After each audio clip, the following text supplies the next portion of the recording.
Trapped in the Ecuadorian embassy for over 9 months, but still fighting to blow the lid on global politics, Julian Assange has released over 1.7 million US diplomatic cables from the 70s, which has been dubbed the most significant geopolitical publication ever. Polly Boyko has been examining WikiLeaks' biggest release to date. According to Julian Assange, the US administration can't be trusted with controlling its own history, so he's had to come along and do this. He who controls the present controls the past, and he who controls the past controls the future. And that is because of the vital role that history plays in deciding our interpretation of what is happening in the world. The period of the 1970s in diplomacy is referred to as the Big Bang. This is when the modern international order came to be. The most incriminating cables are likely to be the ones that reveal the relationships that the US administration had with some very dictatorial regimes back in the 1970s. We've got Franco's Spain, Pinochet's Chile, the junta-ruled Greece. They're all known to have committed appalling crimes with the support of the American administration. And perhaps the most illustrative quotation within this huge release of cables comes from Henry Kissinger himself. Now, he's quoted as saying, "The illegal we do immediately, the unconstitutional takes a little longer," in a conversation with a Turkish and a Cypriot official. Now, to many critics, that's one line that will speak volumes about US foreign policy. And we've already seen reports, actually, that cite WikiLeaks saying that the Vatican may have collaborated with the US in supporting the Pinochet coup in Chile, which we all know saw a very bloody regime come to power. There's already a scandal in India over the release of the new cables, as the late Prime Minister Rajiv Gandhi may have been a middleman for a Swedish company trying to sell weapons to India. There are also unconfirmed reports that cables are going to reveal that under CIA orders, the Swedish secret police was spying on its left-leaning citizens. These reports are yet to be confirmed.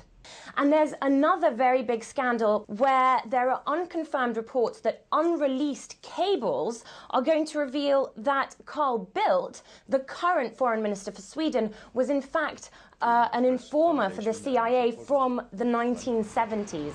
For many people, the way in which they reveal the duality of US foreign policy will be very illustrative of the way that US foreign policy may be functioning today. So on the outside, we've got a lot of talk about human rights and democracy, but behind closed doors and in these private cables, it looks to be like a much more complicated and often darker situation.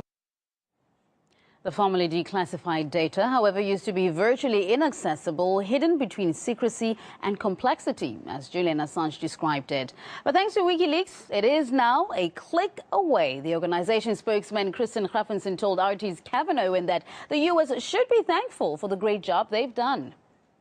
WikiLeaks is dedicated to bring historical records to the public attention when there is an attempt to keep them hidden.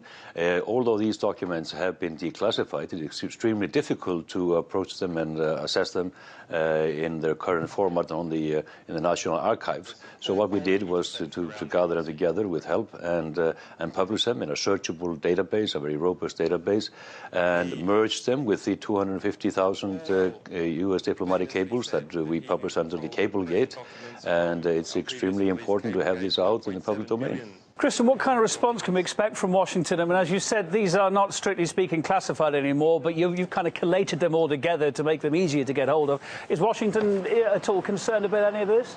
Well, I haven't heard of any response from the authorities here in Washington. Of course, they should be very pleased that we are doing the job that they should be doing themselves. So maybe we should apply for some funds and continue this work from the U.S. government.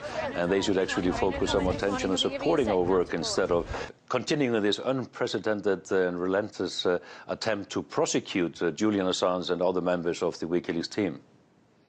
Meanwhile, critics have slapped WikiLeaks for going soft with the Kissinger cable, saying that the dated records are not much of a leak. But as London-based RT contributor Afshin Rattansi explains, the publication could have a major impact. These are incredibly relevant cables. They weren't able to be searched, and the mainstream media doesn't like what WikiLeaks is doing, which is dedicated, as far as anyone interested in journalism, I think would say, is the powerless against the powerful. One doesn't have to doubt why the United States doesn't want these cables searchable, because they detail very clearly a horrific time in U.S. foreign policy. These are stories that reverberate even today.